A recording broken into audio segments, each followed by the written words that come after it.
Quando Jesus passar. Começa agora o programa Nos Passos de Jesus com o Padre Marco Antônio. Jesus passar, eu quero estar no meu lugar. Em nome do Pai, e do Filho, e do Espírito Santo. Amém. Que a graça de nosso Senhor Jesus Cristo esteja na sua vida, meu irmão, minha irmã, que nos acompanha em mais um programa Nos Passos de Jesus. Seja pela rádio São Felipe FM ou pelas redes sociais, bem-vindo, bem-vinda a este encontro com Jesus, a este encontro com os irmãos. Como discípulos e discípulas dele, queremos mais uma vez nos colocar aos seus pés, sedentos de sua palavra. E se fazemos isso em cada domingo, este domingo para o qual hoje nos preparamos, faz-se ainda mais especial, mais importante, porque nele nós vamos celebrar uma grande e importante solenidade, que é a solenidade de nosso Senhor Jesus Cristo, Rei do Universo, ou como popularmente chamamos, a solenidade de Cristo Rei. Na verdade, esta solenidade ela marca o último domingo deste ano litúrgico. Nós, no domingo que vem, que esse ano cai no dia 1º de dezembro, já vamos começar um novo ciclo litúrgico, um novo ano litúrgico com o primeiro domingo do Advento. Nesse último domingo, então, deste ano, que vai chegando ao seu final, nós celebramos esta solenidade de nosso Senhor Jesus Cristo, Rei do Universo. Muita gente acha isso estranho porque as pessoas estão muito acostumadas com o ano civil. O que é o ano civil? O ano civil é aquele ano do calendário, é o ano daquela folhinha que você tem na parede, certamente é o ano com que nós mais estamos acostumados, que é o que começa no dia 1º de janeiro e se encerra no dia 31 de dezembro. Com toda certeza, muita coisa na nossa vida é determinada por este calendário, que é o calendário civil. Mas ele não é o único calendário que existe. Você que trabalha com educação ou que tem filhos, filhas na escola, sabe, por exemplo, que a escola trabalha com outro calendário que normalmente nós chamamos de calendário letivo. E nem sempre o calendário letivo, o calendário das aulas, coincide com o calendário civil. Do mesmo jeito, então, a gente tem para a liturgia da igreja um outro calendário. Não é um calendário exatamente inventado pela igreja, mas é o calendário que o povo judeu lá no passado já tinha como referencial para a totalidade de sua vida, não só a vida celebrativa, não só a vida de fé, mas também a vida civil e tudo mais. O que é que difere este calendário, que é o calendário da igreja, o calendário litúrgico, não é, do nosso calendário civil? O nosso calendário civil é um calendário solar, o grande referencial para o nosso calendário, o calendário das nossas folhinhas, né? O calendário que determina o nosso ano civil, ele é um calendário solar. A gente sabe que o grande referencial para ele é o Sol. O que é um ano para nós, que começa 1º de janeiro e se encerra no dia 31 de dezembro? É uma volta dada pelo planeta Terra em volta do Sol. Então, essa volta imensa que o planeta Terra dá em torno do Sol, ela dá o total de um ano, né, de 365 dias. O nosso calendário, o calendário que utilizamos na liturgia, ele não é um calendário solar, ele não tem como referencial o Sol. Ele tem como referencial a Lua, é um calendário lunar. É um calendário, na verdade, que já era usado pelo povo judeu. Como nós muita coisa herdamos dos judeus, o nosso calendário litúrgico até hoje tem então como referencial o calendário lunar, porque as festas, muitas das festas que nós ainda hoje celebramos, essas festas já faziam parte do calendário judeu. Por isso, inclusive, muitas das nossas festas litúrgicas, elas são marcadas pela lua, pelas fases lunares. Você que nos escuta agora, que é atento, né, que nos acompanha agora e que é atento às coisas, deve, por exemplo, já ter prestado atenção que o que determina o Carnaval e, consequentemente, a Quarta-feira de Cinzas, como também a Sexta-feira da Paixão, é a Lua.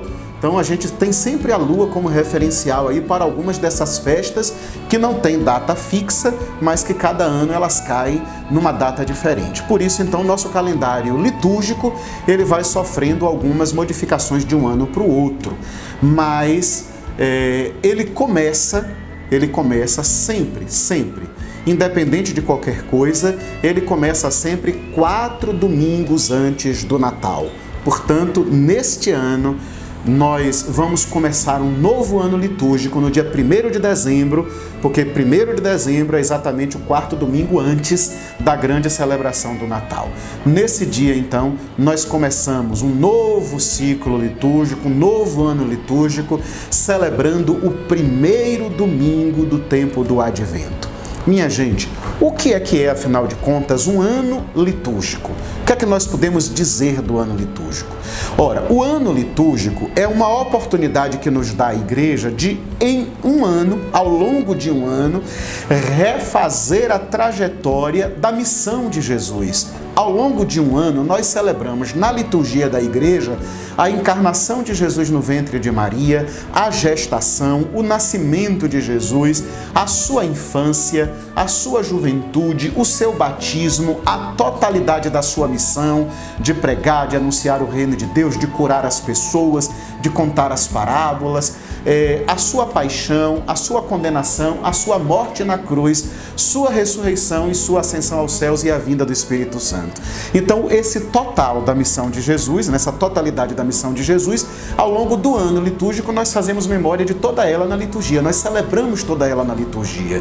Por isso, então, o nosso ano litúrgico, que dura esse período de mais ou menos um ano, que começa sempre 4 domingos antes do Natal, com o 1º domingo do Advento, e se encerra na véspera de um novo 1º domingo do Advento. Portanto, ao longo desse tempo, esse período de um ano, ele é dividido em tempos litúrgicos. E nesses tempos litúrgicos nós vamos fazendo memória, então, dos grandes acontecimentos da vida de Jesus. Os 2 grandes acontecimentos da vida de Jesus que marcam o ano litúrgico, sem sombra de dúvida, são o Natal e a Páscoa. O seu nascimento e a sua paixão e ressurreição. Então, esses 2 grandes acontecimentos, esses 2 grandes eventos, eles são os 2 grandes referenciais do ano litúrgico. Então, o tempo do Natal e o tempo da Páscoa são 2 tempos muito importantes para a liturgia da Igreja. Tão importantes que esses 2 tempos, eles são precedidos de um tempo de preparação. Todos nós sabemos, então, que esse tempo do Natal, que é forte, que é importante, que é muito grandioso para todos nós, ele é antecedido do tempo do Advento. O que é o tempo do Advento? Tempo de preparação para o Natal. Do mesmo jeito, nós podemos dizer da Páscoa. A Páscoa, então, ela é um tempo tão grandioso, tão importante para nós, que ela é precedida de um tempo de preparação. Qual é o tempo de preparação para a Páscoa? O tempo da Quaresma. A Quaresma, ela é, então, este grande mutirão de preparação da nossa vida, da vida da nossa comunidade, para a celebração da Páscoa de Jesus.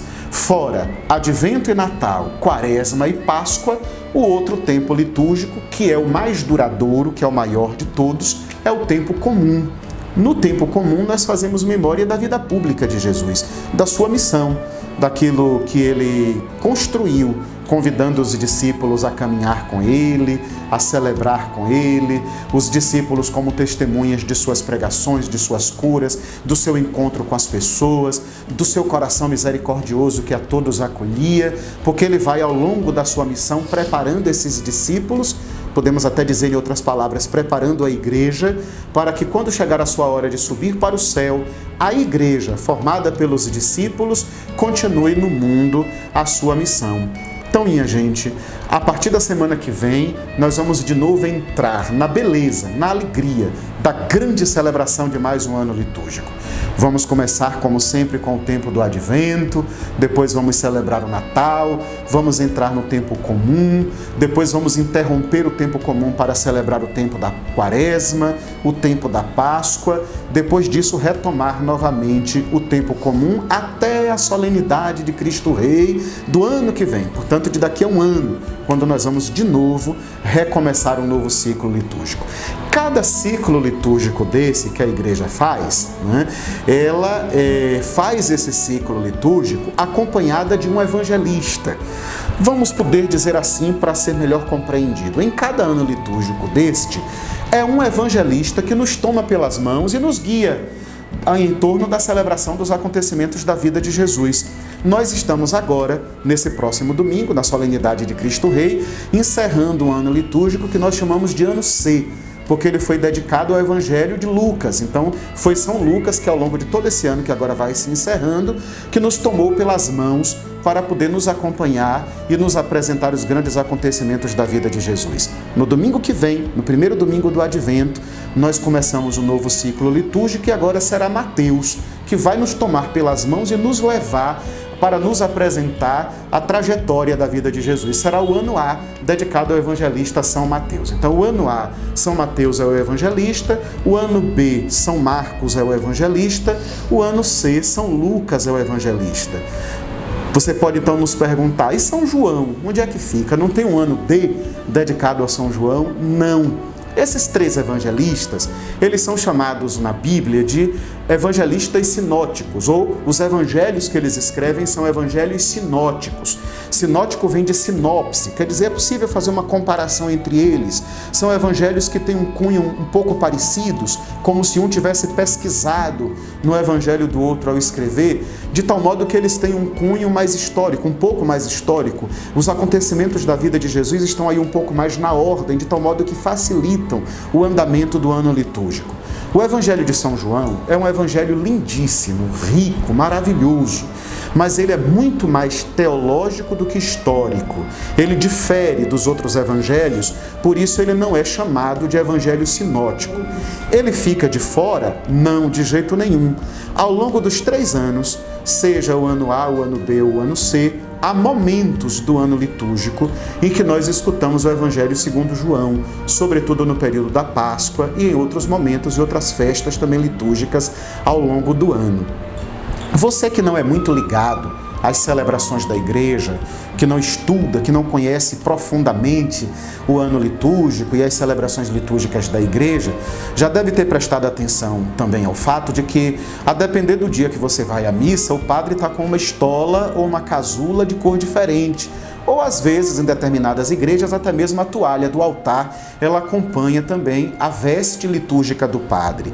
E você já deve ter se perguntado, o padre escolhe ao seu bel prazer? Ele abre o guarda-roupa e pergunta assim, que casula eu vou vestir hoje? Qual a cor litúrgica que combina comigo hoje? Claro que não. A cor litúrgica ela também está profundamente ligada a esses tempos litúrgicos. Ela diz respeito aos tempos que nós estamos celebrando. Cada tempo litúrgico desse tem uma cor que lhe caracteriza e que ajuda a gente a entrar no espírito que é próprio daquele tempo que nós estamos celebrando. Então, no tempo do Advento, a gente costuma usar a cor roxa, no tempo da Páscoa, do Natal, a cor branca, no tempo comum, a cor verde, novamente no tempo da Quaresma, a cor roxa, novamente no tempo da Páscoa, a cor branca, sem contar nas grandes festas dos santos, santas, nas grandes festas ligadas a Jesus e Nossa Senhora, que a cor litúrgica também é branca, e além disso ainda há uma cor também muito importante, que é o vermelho, que normalmente nós usamos na Sexta-feira da Paixão, no dia da morte de Jesus, em Pentecostes, no dia da vinda do Espírito Santo, em outras festas dos mártires também. Aqui em São Filipe, por exemplo, no dia de São Filipe e São Tiago, nossos padroeiros que foram mártires, que derramaram seu sangue, a cor litúrgica desse dia é vermelha, não só de São Filipe e São Tiago, mas de todos os outros apóstolos também, porque foram todos eles martirizados por causa da fé em Jesus Cristo. Então, queridos irmãos e irmãs, queridos amigos e amigas, queremos convidar todos vocês a encerrarmos nesse próximo domingo esse ano litúrgico. Aliás, domingo a gente ainda não encerra, domingo é o último domingo do ano litúrgico, mas ele se estende ainda ao longo da semana, até o sábado pela manhã, no sábado que vem pela manhã. Então, só no dia 1º de dezembro, ou na véspera já à tardezinha do sábado, é que a gente começa então o novo ano litúrgico. Mas convidamos todos vocês a vivermos ainda com intensidade esses últimos dias desse ano litúrgico e, sobretudo, a celebrarmos juntos esta grande solenidade desse próximo domingo, que é a solenidade de Nosso Senhor Jesus Cristo, Rei do Universo.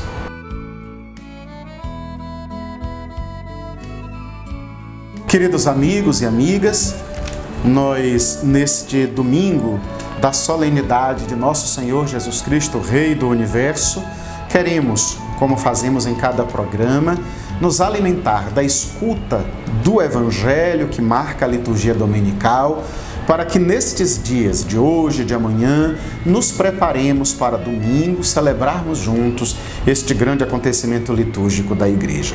Convido então você, como sempre, a tomar em casa a sua Bíblia para nos acompanhar na escuta e na reflexão do Evangelho. O Evangelho deste domingo é segundo Lucas, capítulo 23, versículos de 35 a 43. Evangelho segundo Lucas, capítulo 23, versículos de 35 a 43. O Senhor esteja com você, Ele está no meio de nós. Proclamação do Evangelho de Jesus Cristo segundo Lucas. Glória a vós, Senhor. Naquele tempo, os chefes zombavam de Jesus, dizendo: a outros ele salvou. Salve-se a si mesmo, se de fato é o Cristo de Deus, o escolhido. Os soldados também caçoavam dele, aproximavam-se, ofereciam-lhe vinagre e diziam: se és o rei dos judeus, salva-te a ti mesmo. Acima dele havia um letreiro: este é o rei dos judeus.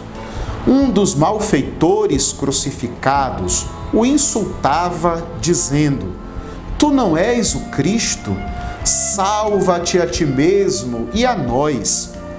Mas o outro o repreendeu, dizendo: nem sequer temes a Deus, tu que sofres a mesma condenação? Para nós é justo, porque estamos recebendo o que merecemos. Mas ele não fez nada de mal. E acrescentou: Jesus, lembra-te de mim quando entrares no teu reinado. Jesus lhe respondeu: em verdade eu te digo, ainda hoje estarás comigo no paraíso.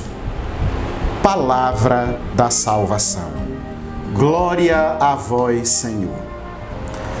Queridos amigos e amigas, você que hoje nos acompanha nesta grande preparação que estamos fazendo para a solenidade de nosso Senhor Jesus Cristo, Rei do Universo, ou para a solenidade de Cristo Rei, deve estar pensando assim: esta é uma grande solenidade que a Igreja nos propõe para podermos fazer uma grande festa ao Rei que Jesus é, a fazer-lhe todas as homenagens e a prestar-lhe todos os louvores, porque ele é rei, e como rei, ele é supremo, ele é poderoso, ele é glorioso. Ora, sem sombra de dúvida, se você pensa assim, não há nada de errado no seu pensamento.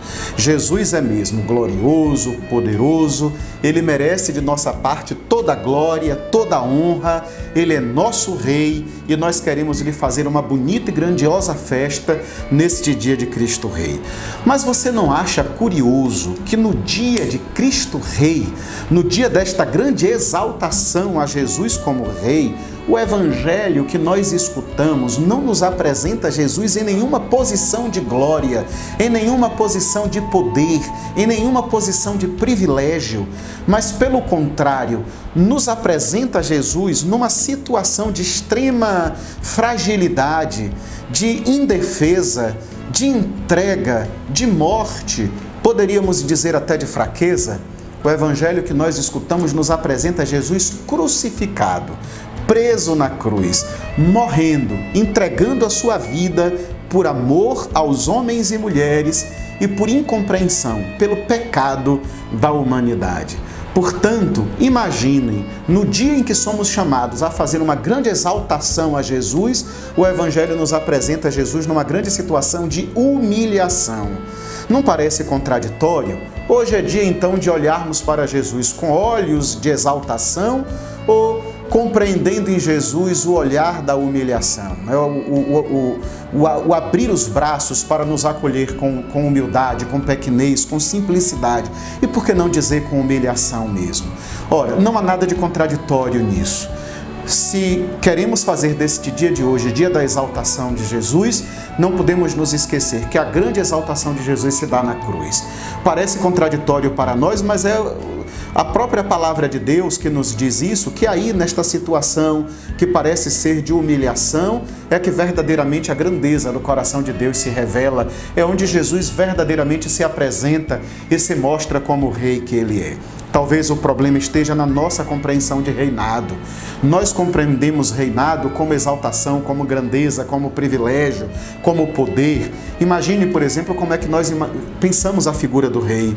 Lembrem-se das histórias de carochinha, das histórias que se conta por aí sobre os reis, dos grandes filmes e desenhos animados em que a figura do rei aparece. Então, como é que o rei aí nos é apresentado? O rei é sempre apresentado coroado com uma coroa de ouro, vestido com roupas de púrpura, morando nos mais bonitos palácios, andando nas mais belas carruagens. Então a gente pensa sempre a figura do rei como esta figura cheia de poder e de privilégios.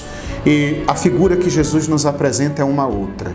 Jesus é o rei pobre, simples, humilde. Se ele tem um trono, o seu trono não é uma cadeira de ouro. O seu trono é a cruz. Se ele tem uma coroa, a sua coroa também não é de ouro. Sua coroa é de espinhos. Jesus se faz pobre com os pobres, humilde com os mais humildes, caminha com os últimos dos últimos, acolhe no seu reino os que eram esquecidos, marginalizados, rejeitados da sociedade do seu tempo. E é assim, exatamente compreendendo desse jeito o reinado de Deus, que ele nos convida também a entrarmos na dinâmica do seu reino. O reino de Jesus não é para os privilegiados. O reino de Jesus não é para os grandes e poderosos. O reino de Jesus é para os pequeninos. Até os grandes e poderosos, para entrarem no reino, precisam aprender a abrir mão das suas grandezas e privilégios e fazer-se pequenos também. Lembram-se do Exulta-te, daquele bonito canto cantado por Nossa Senhora quando soube que estava grávida de Jesus e foi visitar a Isabel? Veja o que é que diz Maria naquele bonito cântico, que Deus, para fazer justiça, derruba os tronos dos poderosos e eleva os humildes. É exatamente isso que Jesus nos propõe e é assim que ele nos convida a celebrar esta solenidade de Cristo Rei. Neste dia dedicado a Cristo Rei, o Evangelho nos apresenta Jesus crucificado, Jesus tido pelos poderosos do seu tempo como um bandido, como um malfeitor. E os que ladeiam Jesus naquela hora são dois ladrões, também talvez malfeitores, bandidos, não sabemos nada desses ladrões que ali estavam. O que sabemos é que certamente eles não eram bem vistos pelo Império Romano, tanto é que foram do mesmo jeito que Jesus, condenados à morte com a qual o imperador romano condenava os que ameaçavam o seu império. Ali estavam esses dois homens ao lado de Jesus, também crucificados. Um é capaz de reconhecer, inclusive, os seus pecados e pedir a Jesus que se lembre dele quando chegar no seu reino. A resposta de Jesus para aquele homem, eu diria que não é apenas para ele, é também para mim, é também para você que nesse dia reza conosco, que nesse dia nos escuta. Em verdade, eu te digo, hoje mesmo estarás comigo no paraíso. Essa expressão hoje, dentro do Evangelho de São Lucas, é muito forte e bonita. Há muitas passagens do Evangelho de São Lucas em que essa expressão hoje aparece. Esse hoje, dentro do Evangelho de São Lucas, na boca de Jesus ou na boca do próprio evangelista, é sempre para nos dizer que o reino de Deus é para agora, é para imediatamente, não é para um dia, talvez, quem sabe, mas é hoje, nesse momento, que Jesus nos convida a abrir o coração para o seu reino. Do mesmo jeito que aquele homem que estava crucificado junto com ele, ele abre as portas do reino. Hoje, também para nós, hoje, ele abre as portas deste reino. Celebrar então a grande solenidade de nosso Senhor Jesus Cristo, Rei do Universo, é convite que nos faz a Igreja a hoje entrarmos na dinâmica do reinado de Jesus.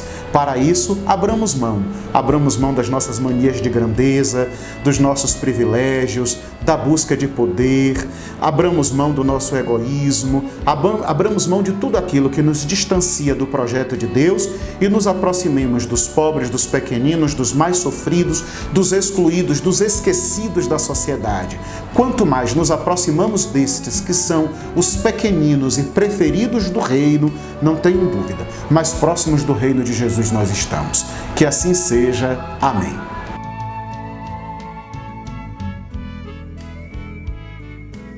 Queridos irmãos e irmãs, Chegando ao final, então, do nosso programa Nos Passos de Jesus, queremos agradecer mais uma vez a audiência, agradecer os que têm nos acompanhado, rezado conosco, apresentado as suas sugestões. Continuamos a insistir de que estamos abertos às sugestões de temas, aquilo que deve ser tratado, as orientações que devem aparecer no nosso programa, para que ele seja cada vez mais próximo daquilo que as pessoas querem acolher no coração e aí crescer nos passos de Jesus e na compreensão do discipulado a Ele. Então essas sugestões podem vir através das redes sociais, do WhatsApp, ou pode ser feitas também pessoalmente a nós, tanto a mim, Padre Marco, como a PASCOM da nossa paróquia. Mas também queremos lembrar a todos ainda, depois desses agradecimentos e desse pedido de sugestões, que neste final de semana nós queremos celebrar este grande e bonito mistério da nossa fé com nossas comunidades. Ainda hoje, sexta-feira, exatamente neste horário em que nós estamos escutando o programa, está acontecendo uma missa na comunidade da Copioba Mirim 2. Amanhã, sábado, dia 23, às 9 horas da manhã, nós temos a celebração do sacramento do batismo de crianças na nossa igreja matriz de São Filipe e São Tiago. Às 16 horas, teremos a festa de Nossa Senhora das Graças na comunidade da Tabocas. E às 19 horas, aqui na cidade, missa na comunidade do Sobradinho. Então, 19 horas, missa na comunidade do Sobradinho. No domingo, dia 24, dia da grande solenidade de Nosso Senhor Jesus Cristo, Rei do Universo, às 8 horas da manhã, missa na comunidade São Francisco da Urbis. Às 10 horas, missa na comunidade do Araçá. Às 16 horas, missa na comunidade do Barbosa, e às 19 horas, aqui na nossa igreja matriz, a nossa missa também, para a qual contamos com a presença de todos os que puderem vir celebrar conosco. Contamos então com a participação de todos nessas missas que marcam este final de semana. Façamos agora a nossa oração e nos preparemos para a bênção final. Peçamos a nosso Senhor que verdadeiramente esteja em cada lar, junto a cada família que conosco hoje reza. Pai nosso que estais no céu, santificado seja o vosso nome, venha a nós o vosso reino, seja feita a vossa vontade, assim na terra como no céu. O pão nosso de cada dia nos dai hoje. Perdoai as nossas ofensas, assim como nós perdoamos a quem nos tem ofendido. E não nos deixeis cair em tentação, mas livrai-nos do mal. Ave Maria, cheia de graça, o Senhor é convosco. Bendita sois vós entre as mulheres, bendito o fruto do vosso ventre, Jesus. Santa Maria, Mãe de Deus, rogai por nós, pecadores, agora e na hora de nossa morte. Amém. Deus eterno e todo-poderoso, que dispusestes restaurar todas as coisas no vosso amado Filho, Rei do Universo, fazei que todas as criaturas, libertas da escravidão e servindo à vossa majestade, vos glorifiquem eternamente. Por nosso Senhor Jesus Cristo, vosso Filho, na unidade do Espírito Santo. Amém. O Senhor esteja com você, Ele está no meio de nós.